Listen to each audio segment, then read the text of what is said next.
Clear your desk by the end of the day, Holly. Human resources will handle the exit paperwork. The words on my computer screen blurred as I read them for the third time. After 5 years of committed service to Summit Edge Logistics, this was all I received, a cold, impersonal email. 3 days. That's all I had taken off to bury my father. 3 days of approved bereavement leave. We need people who prioritize their work, the email continued, as if attending my father's funeral was an optional event I chose over completing quarterly reports. I leaned back in my chair, the leather creaking in the quiet of the early morning. The Boise office was still mostly empty, with the sky just beginning to brighten with dawn. I had come in early, eager to catch up on work after my brief absence. My name is Holly Peterson, and until about 2 minutes ago, I was the regional team lead of the highest performing division at Summit Edge Logistics. At 34, I had built not just a career, but a team that felt like family. We celebrated birthdays together, supported each other during tough times, and pushed one another to excel professionally. I glanced around at my workspace, the small cactus my team had gifted me last Christmas, the framed photo of us all at the company retreat, the handwritten thank you notes from team members I had mentored. 5 years of my life, now condensed into a few personal items that would easily fit in a cardboard box. The termination notice attached to the email had been signed by Dan Weaver, my direct supervisor, who had personally approved my bereavement leave just last week. Failure to maintain adequate presence during critical operational periods, it read. My father's death had apparently occurred during one of those vague, undefined critical periods. I didn't cry. I didn't slam my fist on the desk or storm into Dan's office demanding an explanation. Instead, I pulled out my phone, snapped a photograph of the email, and forwarded it to my personal account. I then shut down my computer, stood up, and began packing my things methodically. By the time the first employees started trickling in, my desk was half cleared. Tanya from accounting was the first to notice. "Holly, what's going on?" she asked, her eyes wide at the sight of my box. "I've been let go," I said, my voice calm. "What? Why?" she asked in confusion. Apparently, taking approved bereavement leave to bury my father wasn't a sign of proper work priority, I explained. Tanya's expression shifted from confusion to outrage. "That's not right. Have you talked to Paula? The regional manager should know about this." "No," I said, carefully wrapping my cactus in newspaper. "I'm not going to fight it, but I won't forget it." When you work closely with people for years, you get good at reading their expressions. As I continued packing, more of my team began to arrive. Jason, one of my direct reports, was the first to hear the news. His usual cheerful grin faded instantly. "This is bull," he began, but I quickly stopped him with a small shake of my head. "It's done, Jason. Dan made his decision." "But we just completed the Newbrook merger last month. Profits are up 18% this quarter because of your planning," he said, his voice full of disbelief. I smiled sadly. Apparently, that wasn't enough. By 9:30, all 7 of my core team members had gathered around my desk in silent solidarity. Ethan, our logistics specialist who rarely showed emotion, looked like he might punch a wall. Veronica, our client relations manager, was openly crying. Behind them stood Michael, Luis, Diane, Gabriella, and Kayla, each wearing expressions that ranged from disbelief to outright fury. "You can't leave," Veronica insisted. "The Wilson account renewal is next week. The Hernandez shipping contract is in negotiations. None of us knows the system like you do." I finished taping up my box. Dan should have thought of that before he fired me for attending my father's funeral. The weight of my words hung heavily in the air. My father had been gone just a week, the soil from his funeral still fresh. And now, this betrayal from a company I had devoted my heart and soul to. "I need everyone back at their desks," came a sharp voice from behind us. Dan Weaver stood there, arms crossed, his thin face set in a disapproving frown. "We have deadlines to meet." No one moved. "Now," he added, his voice rising slightly. After a long pause, my team dispersed, each of them giving me a meaningful look as they returned to their workstations. Dan approached me, lowering his voice. "This could have been handled with more discretion if you'd waited until the end of the day to pack up." I met his gaze without flinching. Like the discretion you showed in firing me via email after approving my bereavement leave. His jaw tightened. Business needs change rapidly. Summit Edge needs people who understand that priorities shift. Your father's passing was unfortunate, but— Don't, I warned, my voice deadly quiet. Don't finish that sentence, Dan. For a moment, uncertainty flickered across his face. Then he straightened, adjusting his tie. Human Resources is expecting you. Please don't make this more difficult than it needs to be. I picked up my box. Don't worry, I won't make a scene. But remember this moment, Dan. You might find it important later. The Human Resources office was coldly clinical. White walls, minimal decoration, and Barbara Kent's sympathetic yet practiced expression. She was new to the company, having only joined 6 months ago, and I could tell she was uncomfortable with the situation. I'm sorry about this, Holly, she said, sliding the separation papers across her desk. And I'm very sorry about your father. Thank you, I replied, scanning the documents. Standard severance, 2 weeks' pay, a non-disparagement clause.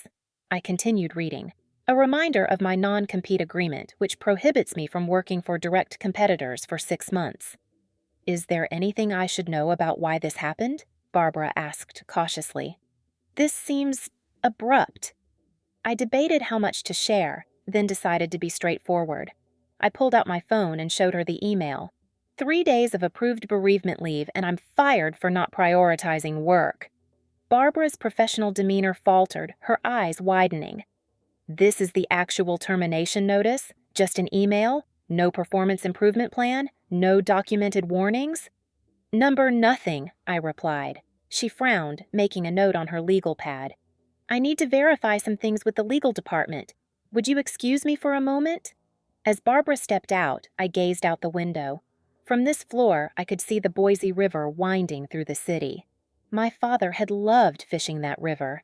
He'd taught me patience there, standing in waders as the current rushed past our knees. The river moves, Holly girl, he'd say, but the rocks stay steady. Be like the rocks. Barbara returned 20 minutes later, her expression carefully neutral, but her tight smile betrayed everything I needed to know. Nothing was going to change. Unfortunately, Idaho is an at-will employment state, she began. The company is within its rights to— I understand, I interrupted, signing the documents without further argument. Summit Edge can do whatever it wants, just like I can. She hesitated, then lowered her voice. Off the record, this isn't right. If you wanted to pursue action— I don't, I said firmly. But thank you. As I walked through the main office toward the exit, I felt eyes following me. My team watched in silence, their faces somber. I gave them a small smile, my last act as their leader. Outside, the September air was surprisingly warm. I placed my box in the trunk of my car and sat in the driver's seat, allowing myself a moment to process everything. My phone chimed with a text message, then another, and another. This is wrong. What can we do? Are you okay? Can we meet up later? Dan's a spineless jerk. The team is furious.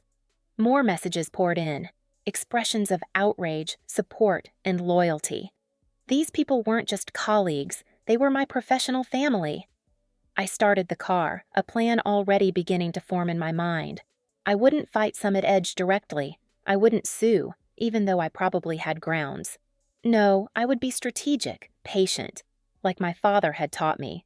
The rocks stay steady while the river rushes past. My phone rang. It was Hank Fleming, the CEO of Vertex Transport Systems, Summit Edge's biggest competitor. We'd met at an industry conference last year and kept in touch. He'd been trying to recruit me for months. It was time to return his call.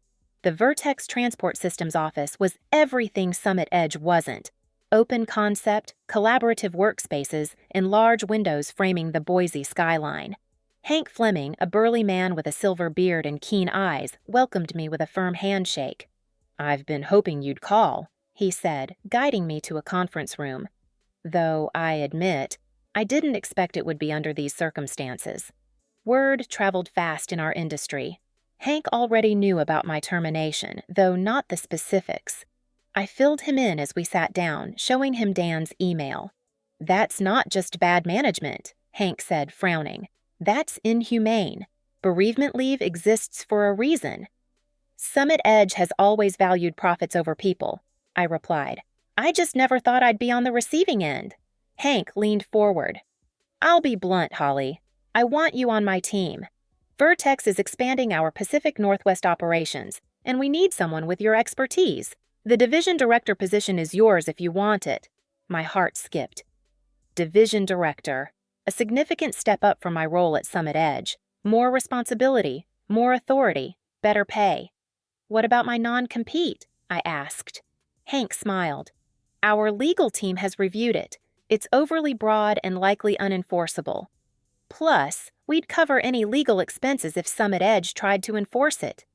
I'd need to think about it, I said carefully. Of course, Hank replied. Take the weekend. We can talk specifics on Monday.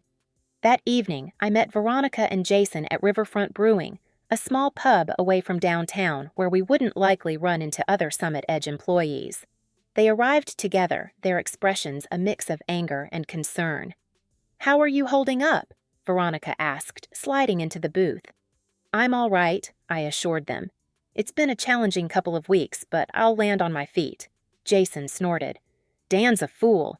The office is already in chaos. Nobody knows where the Henderson proposal files are stored, and the system access you had hasn't been transferred to anyone else. That sounds like a Dan problem, I replied, taking a sip of my water. Veronica leaned forward. It's more than that. Everyone's talking, not just our team. People are furious about how you were treated. I hadn't expected that. Really? You were respected, Holly, Jason said. Not just by us. The way Dan handled this. People are scared now. If they do this to you, their star team lead, what would they do to anyone else? Veronica nodded. Paula's been asking questions. The regional manager looks worried. Good, I said simply. As we talked, more texts arrived from other team members. Similar stories of disorganization, frustration, and anger at management. Summit Edge was feeling my absence already. What will you do now? Jason asked. I hesitated. I've had an offer from Vertex. Their eyes widened. But my non-compete? Those aren't always enforceable, Veronica said quickly. She worked with contracts daily and understood the legalities, especially if they fired you without cause. That's what Vertex's legal team said, but it's still a risk. Jason's phone buzzed. He checked it and frowned. Dan's calling an emergency meeting tomorrow morning, Saturday. He's never done that before. The Wilson account review is due Monday. Veronica explained to me. Nobody can find your analysis files. I smiled slightly. Those files were properly stored on the company server, but my particular organizational system wasn't immediately obvious to others. I hadn't anticipated this becoming an issue, but I couldn't deny feeling a flicker of satisfaction. I should get going, I said, gathering my purse. Early appointment tomorrow. As I stood to leave, Jason caught my eye. Holly, if you did go to Vertex, hypothetically speaking, would they be hiring? I paused, studying their faces. Hypothetically, yes. They're expanding rapidly. The look that passed between Jason and Veronica told me everything. Saturday morning, I met with Vincent Torres, an employment lawyer recommended by a friend.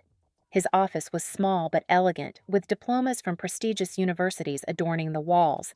I explained my situation, showing him the email and termination notice. This is textbook wrongful termination, Vincent said, removing his glasses. Firing someone for taking approved bereavement leave could be argued as both a breach of contract and a violation of good faith. I'm not interested in suing, I clarified. I just want to understand my options regarding my non-compete agreement. Vincent reviewed the document carefully. This is overly restrictive. A 6-month prohibition on working for competitors within a 300-mile radius? That's essentially telling you to leave the industry or relocate. Is it enforceable? I asked. In Idaho? It's questionable, especially given the circumstances of your termination. Courts typically won't enforce non-competes when the employer acts in bad faith. He leaned back in his chair. What's your plan, Holly? Vertex Transport Systems has offered me a position. Better title, better pay. Vincent nodded. Summit Edge would have to prove that you're causing them actual harm by working there. Given that they terminated you, that's a difficult argument to make. He scribbled some notes. I'd say proceed with caution, but don't let this non-compete prevent you from earning a living. Over the weekend, my phone continued buzzing with messages from my former team. The emergency Saturday meeting had apparently been tense. Dan was pressuring everyone to take on additional responsibilities to cover my absence, with no extra compensation. The Wilson account files had been located, but nobody fully understood my analysis methodology. By Sunday evening, I had made my decision. Monday morning, I called Hank Fleming. I accept your offer, I told him, but I have one condition. Name it, Hank replied. I want to build my own team. If my former colleagues from Summit Edge apply to Vertex, I want them to receive fair consideration. Absolutely, Hank agreed. If they're half as talented as you, we'd be lucky to have them. That afternoon, I signed my contract with Vertex as the Division Director of Pacific Northwest Operations. The salary was 40% higher than what I'd been making at Summit Edge, with better benefits and a sign-on bonus. As I left Vertex's offices, I checked my phone to find 7 new messages, one from each core member of my former team. They all wanted to meet for coffee. Privately. Tuesday morning, I sat at a quiet corner table in a small coffee shop downtown, waiting. Jason arrived first, then Veronica. One by one, Ethan, Luis, Diane, Gabriella, and Kayla joined us until we filled 2 tables pulled together. Summit Edge is imploding, Ethan said without preamble. Dan's micromanaging everyone. Paula is breathing down his neck and clients are asking questions. The Wilson account is threatening to pull out, Veronica added. They wanted to know why you weren't handling their renewal. I sipped my coffee, listening as each person shared similar stories of chaos and frustration. We heard you've accepted a position at Vertex, Jason finally said. The others grew quiet, watching me intently. News travels fast, I observed. We want to come with you, Veronica stated firmly. The others nodded in agreement. I studied their faces. You all have good positions at Summit Edge, secure jobs. Are you sure you want to risk that? What security? Luis asked bitterly. If they'd fire you for attending your father's funeral, none of us are safe. Vertex is hiring, I said carefully. I can't promise anything, but I can refer you. Each of you would need to apply formally. We already have, Gabriella revealed, pulling out printed copies of confirmation emails. All 7 of us. Yesterday. I couldn't hide my surprise. You applied before talking to me? We trust you, Holly, Kayla said simply. Where you go, we go. I felt a surge of emotion, gratitude mixed with vindication. Let me make some calls. The following Monday, my phone rang at 7:30 a.m. The caller ID displayed Paula McCormick, Summit Edge's regional manager. Holly? Paula's voice had a forced calmness. We need to talk. Good morning, Paula, I replied, keeping my tone neutral. What can I do for you? I've just received 7 resignation letters, all from your former team, all effective immediately. There was a pause. Care to explain? I took a slow breath. I'm not sure what explanation you're looking for. I don't work for Summit Edge anymore. They're all going to Vertex, where you just started as division director. Her voice hardened. This doesn't look coincidental. People make career choices for various reasons, Paula. Perhaps you should ask Dan why your top-performing team is leaving en masse. This is about your termination, isn't it? She sounded resigned now. I've reviewed the situation. Dan didn't consult me before letting you go. I would never have approved it. That's between you and Dan, I replied, though I'm curious why Summit Edge's regional manager wasn't involved in terminating a team lead. Paula sighed. Dan claimed it was an urgent performance issue that couldn't wait for your return from the Seattle conference. I trusted his judgment. Clearly that was a mistake. I said nothing, letting the silence grow uncomfortable.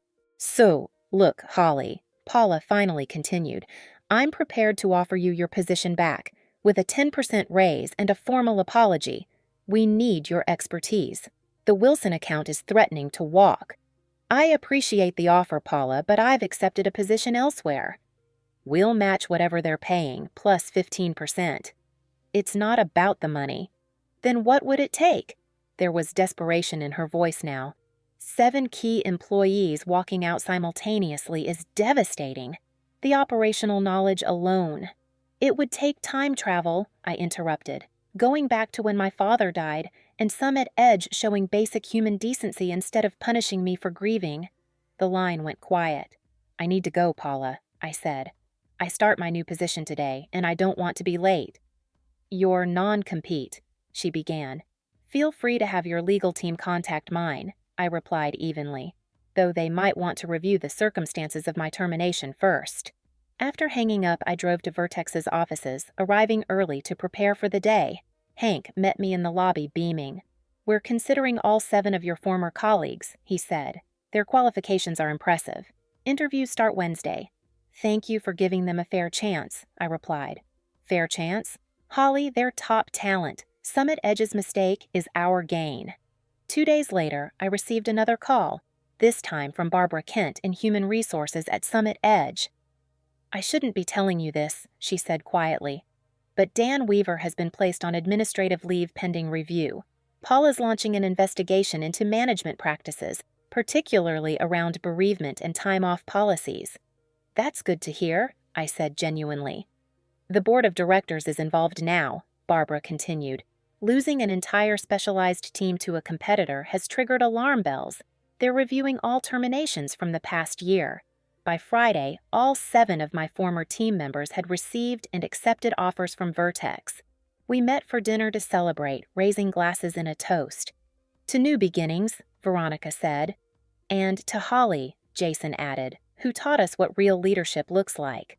The following week, I received a formal letter from Summit Edge acknowledging my wrongful termination and offering a settlement to avoid litigation. I accepted it, not for the money, but for the official admission that they had been wrong. That same day, the Wilson account signed with Vertex, bringing their business to us after learning that their preferred team now worked under my direction. The river had moved, but we had remained steady, like rocks, just as my father had taught me. 3 months later, I stood at the front of Vertex's largest conference room, presenting our quarterly results to the executive team. The numbers spoke for themselves. 30 growth in our division, 4 major client acquisitions, 3 of them former Summit Edge accounts, and operational efficiency improvements that had reduced costs by 22%. Exceptional work, Holly, Hank said when I finished. You and your team have exceeded every projection. I smiled. My team deserves the credit. They've been remarkable.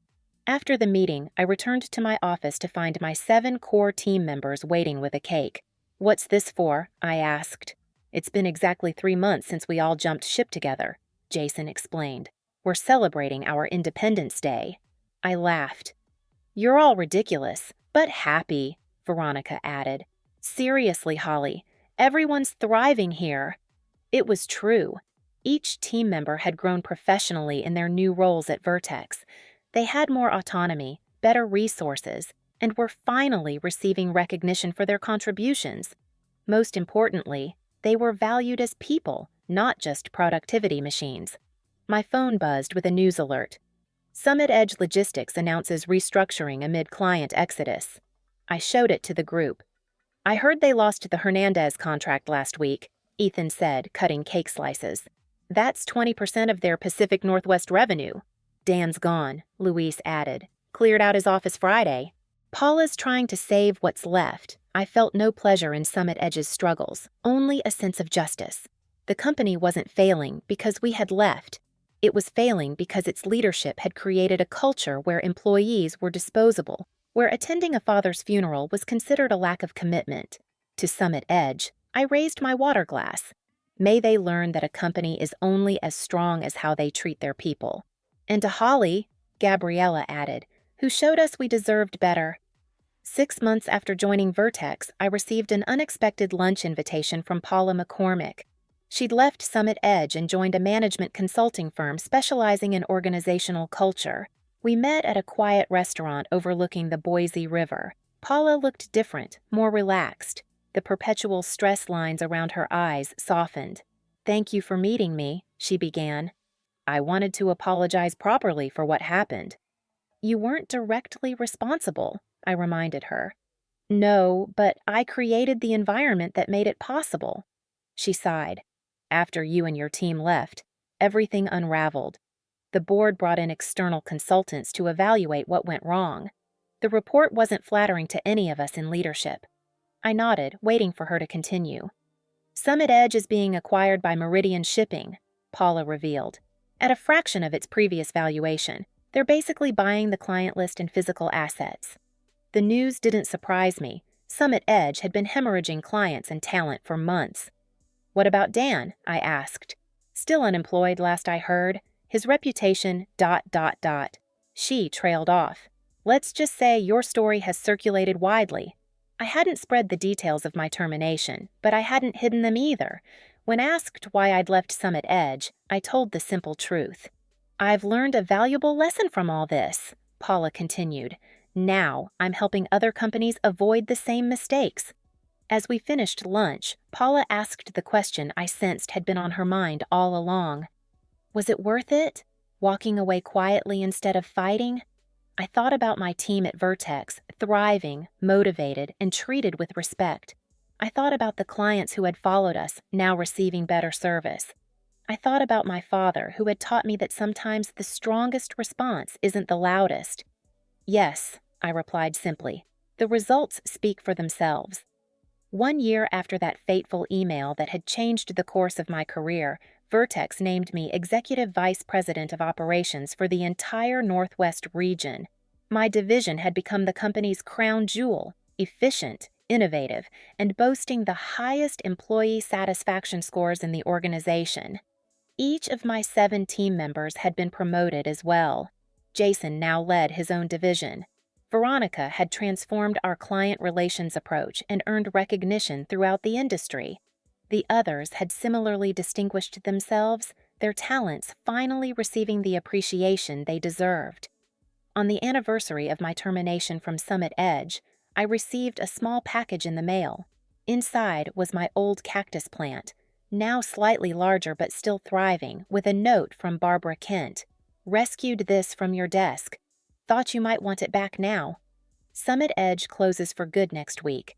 I placed the cactus on my windowsill where it would get plenty of sunlight. Like me, it had survived being discarded and found a better place to grow. That evening, I drove to the Boise River and stood on the bank where my father and I used to fish. The water flowed steadily around the rocks, just as it always had. I thought about how a single moment, a cold email terminating my employment, had ultimately led to greater success and happiness, not just for me, but for everyone who had followed me. You were right, Dad, I whispered to the river. Sometimes you need to stay steady and let the current do its work. As I looked back on my journey from terminated team lead to executive vice president, I realized my revenge hadn't been in destroying Summit Edge.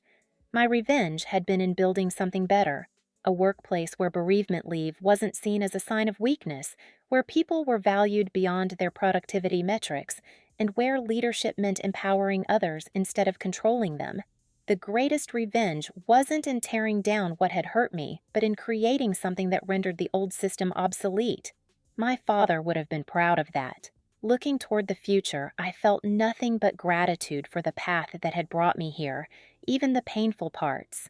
Sometimes, the worst moments lead to the best outcomes, if you remain as steady as the rocks while the river of change rushes past.